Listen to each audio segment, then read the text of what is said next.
Olá pessoal, tudo bem? Como é que vocês estão? Em primeiro lugar, eu gostaria de convidar todos vocês a darem uma olhada no segundo número da revista Esmeril. Esse número vai ficar no ar gratuitamente até sexta-feira. Sexta-feira a plataforma trava um número e ele fica disponível só para assinantes, tá bom? Mas até sexta-feira você tem a chance de dar uma olhada e ler os conteúdos para ver se você gosta do nosso trabalho. Esse número foi um tributo ao liberalismo, então tem lá uma homenagem ao professor Antônio Painha, pelo menos um mapeamento de algumas de suas obras principais, algumas alusões sobre o quão importante ele foi para esse ambiente favorável à recepção das ideias liberais que a gente vive hoje no Brasil. Há também a entrevista com o ativista Paulo Melo, que hoje está no movimento Avança Brasil, mas teve uma passagem pelo Vem Pra Rua e acompanhou toda a trajetória dos movimentos de rua em São Paulo. Vocês encontram ali o perfil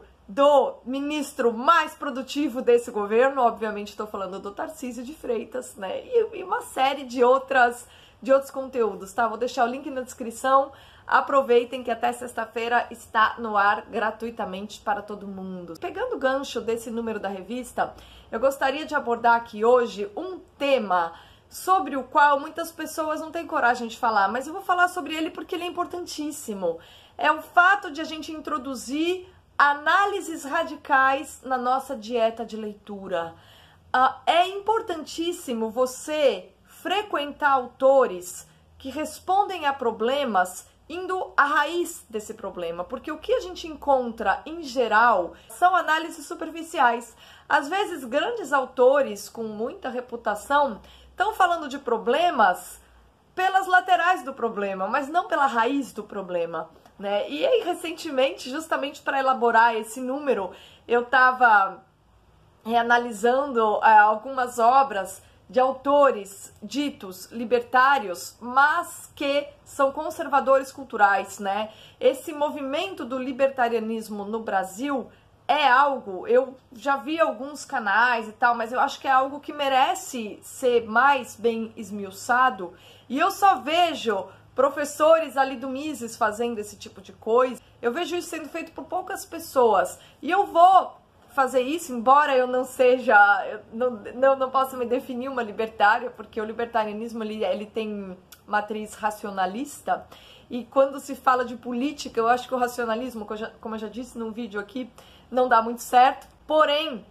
alguns desses autores muito caros aos libertários fazem análises radicais sobre problemas econômicos, também sobre problemas sociais, então eles são importantes. Eles devem integrar a nossa dieta de leitura, tá? A leitura, dieta de leitura, não significa você escolher uma etiquetinha para seguir e ficar lendo a bibliografia daquela etiqueta. Não é assim, ai, sou conservador, tá? Qual que é a listinha de livro pro conservador ler? Aí você pega e põe lá a listinha. Isso é uma estupidez. Isso é uma estupidez. A dieta variada de leitura é o que permite você aprimorar continuamente o seu pensamento. E o natural de uma pessoa curiosa é que ela procure entender o próximo, o pensamento do próximo em todas as vertentes, ainda que este pensamento não reflita os seus próprios valores, ou ainda que ele lhe desperte muita desconfiança. Aliás, são justamente os autores com os quais nós não nos identificamos que nos acrescentam mais, porque eles nos fazem pensar, eles nos obrigam a responder. As respostas que eles dão a problemas, respostas essas que nós consideramos parciais. E é nesse sentido que eu adoro ler os libertários, especialmente dois, Rothbard e o Hermann Hoppe, tá? Eu tive com dois livros nessas últimas semanas, assim, extraordinários. São duas obras que a gente tem tradução, uma delas você encontra de graça aí, lá na página do Mises Brasil, uma página louvável pelo tipo de conteúdo que eles disponibilizam para ser baixado, né? Eu, assim, acho que tudo que eu li do Mises eu baixei lá. Eu tenho um livro do Mises que eu comprei. O resto eu li tudo em PDF do próprio Instituto. Então o trabalho deles, no que diz respeito à difusão do pensamento liberal contemporâneo, é extraordinário, é digno do maior elogio. Na verdade, estou me referindo a esses dois autores porque em ambas as obras, o que a gente encontra? Um exercício reflexivo radical, né? No caso do livro do Rothbard, O que o Estado fez com o nosso dinheiro, é uma reflexão radical sobre o que é o dinheiro. a natureza do dinheiro e como é que a gente chegou num mundo em que o Estado tem o monopólio da emissão do papel moeda, que é o representante dos valores que a gente troca espontaneamente no mercado. Veja, a gente precisa voltar à origem para a gente entender a insanidade que a gente está mergulhado. E é isso que o Rothbard convida a gente a fazer nessa obra. Ele vai lá atrás, pega a origem, para ele pensar o que é dinheiro. Ele pensa, em primeiro lugar, mas o que é dinheiro? Bom, dinheiro é uma mercadoria, como qualquer outra. Ué, por quê? Porque se você pensar numa sociedade que começa a trocar para aumentar a sua produtividade, cada um faz melhor uma coisa. Então você não precisa fazer todas as suas coisas. Você faz uma coisa muito bem, troca com pessoas que fazem outras coisas por aquelas outras coisas de que você precisa. Como é que você vai fazer essa troca? Não tem como trocar uma coisa por outra, porque a gente precisa de várias coisas distintas. E aí o valor do objeto que a gente vende, de repente, eu sou muito boa em plantar tomates. O valor, não dá pra eu, às vezes, se eu quiser comprar algo de valor muito superior a um tomate, eu vou precisar o quê? De um caminhão de tomate. Não é prático, entendeu? O escambo não tem como a sociedade se desenvolver por meio do escambo. E por isso que a gente chega a uma commodity que vai cumprir essa função. Só que ela também é uma mercadoria. E essa mercadoria que é o dinheiro. Esse dinheiro, originalmente, ele é medido pelo quê? Por metal. Então, você tem a moeda de ouro e a moeda de prata. E elas têm um peso. Reparem por que essa análise é radical.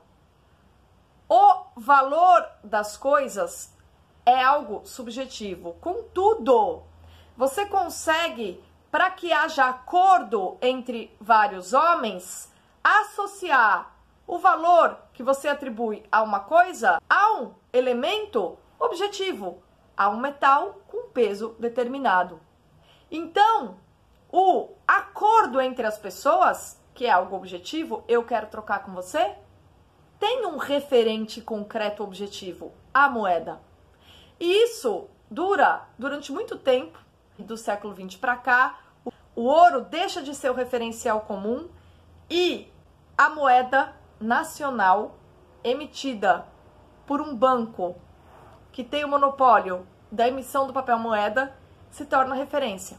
E quando a gente deixa de ter o ouro como medida concreta da riqueza circulante e passa a depender de um papel moeda, pior, de um sistema eletrônico, de um banco central que abstratamente define a riqueza circulante, a gente cai na abstração total no que diz respeito ao nosso próprio dinheiro.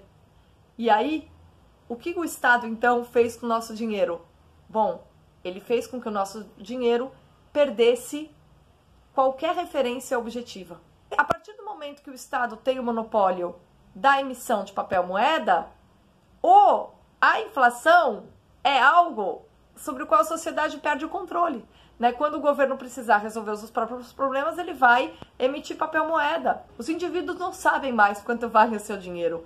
O valor do seu dinheiro hoje pode ser completamente diferente do valor dele amanhã, graças a alguma política de intervencionismo por parte do Estado, que detendo o monopólio sobre o papel moeda, pode conseguir fazer um enorme estrago na economia doméstica de cada cidadão.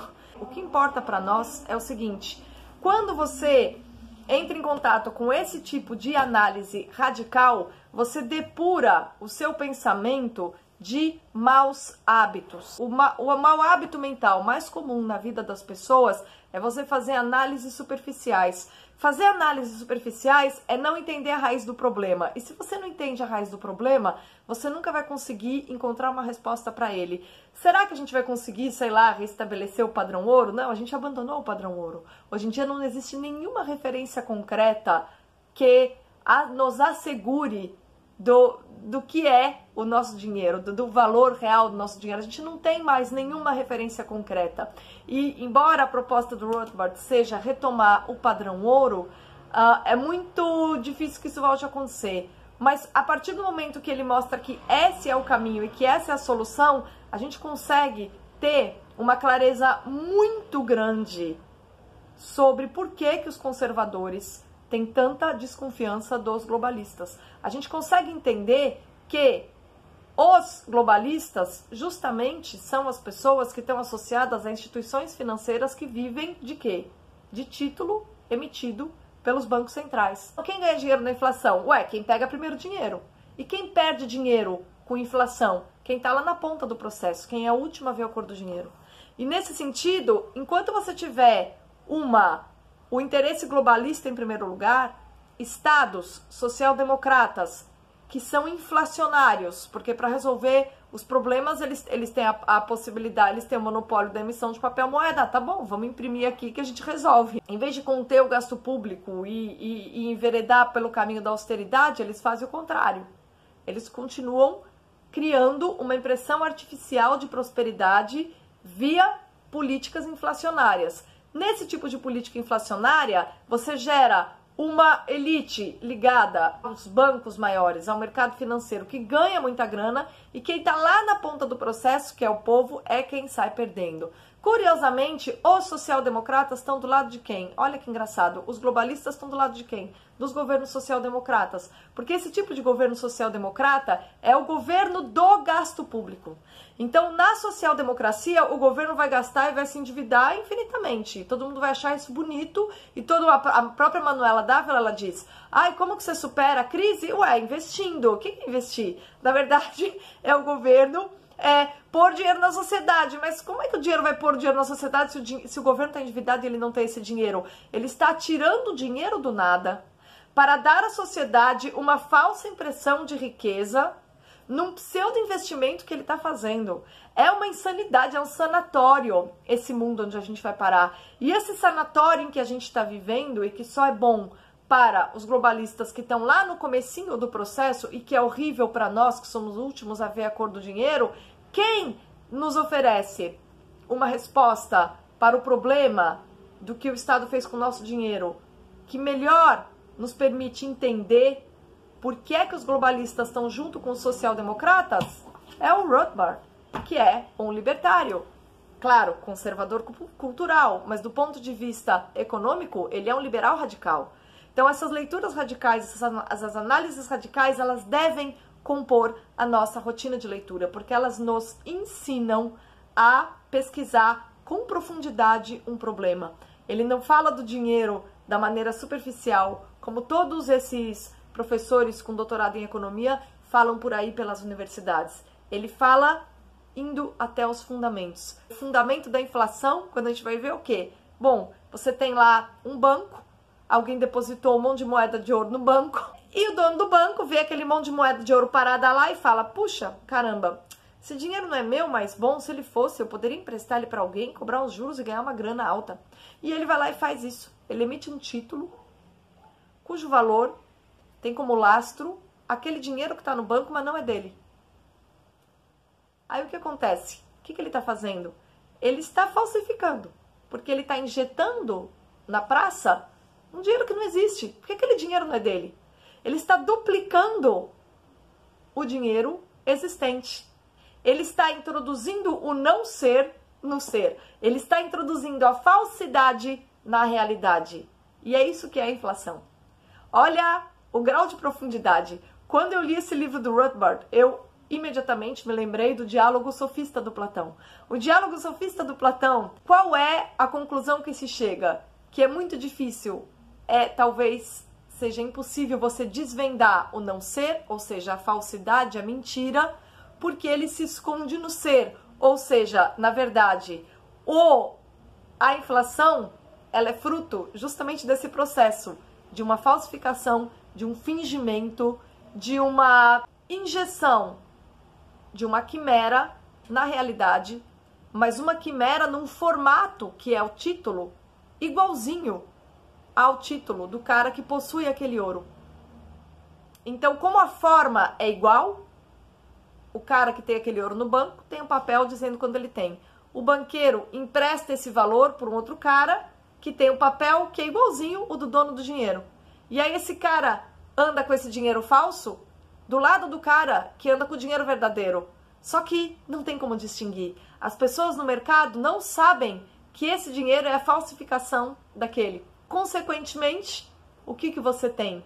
O não ser andando por aí como se ele fosse o ser. O que é falso andando por aí como se fosse real. Então, o que há de extraordinário nas análises desses autores é que eles vão até a raiz do problema. E o que é mais interessante para quem se dedica à filosofia é que você vê que quando um teórico, ainda que para falar de dinheiro, para falar de economia, vai até a raiz do problema, não é raro que a gente perceba que ele está pensando, refletindo dentro dos termos da metafísica platônica. Isso é ainda mais interessante. Por isso que a filosofia é uma disciplina que nos prepara tão bem para compreender as diversas ciências às quais os homens se dedicam. Porque quando a gente entende um diálogo como sofista, a gente está preparado para entender reflexões as mais distintas possíveis, nas mais distintas disciplinas possíveis, contanto que elas versem a falsificação, a produção do irreal, usando os atributos do real. Leiam esse autor, leiam essa obra, imperdível, incontornável. Deixo para falar do Hope num outro vídeo, tá bom? Obrigada aí pela companhia, até a próxima.